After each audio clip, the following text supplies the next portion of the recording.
სპორტული ღონისძიებები გუდაურში ახალგაზრდები ერთმანეთს პეინტბოლსა და თოვლის რაგბიში ეჯიბრებოდნენ. ასევე დაჯილდოვდნენ ფოტოკონკურს გუდაურას გამარჯვებულები. ღონისძიება თბილისის მერიის ახალგაზრდული სამსახურისა და გუდაურის განვითარების ფონდის ორგანიზებით მოეწყო.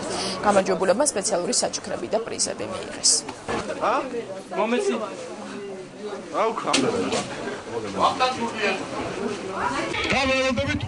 გუდაურის თემატიკა ტერიტორია საკმაოდ მაღალი იყო, საძელეს ხედი იყო გადაღებული.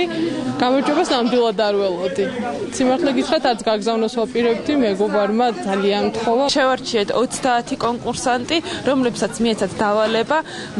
პირველი დავალების წარმატებულად შერჩევის შემდეგ შევარჩიეთ 10 მონაწილე, რომლებიც გაემგზავრნენ გუდაურში 2 დღის მანძილზე, გადაიღეს ფოტოები, ხოლო იქიდან გამოვლინდა 3 გამარჯვებული. თბილისის მერია და გუდაურის განვითარების ფონდი აგრძელებს ღონისძიებათა ციკლს ყოველ შაბათ-კვირას.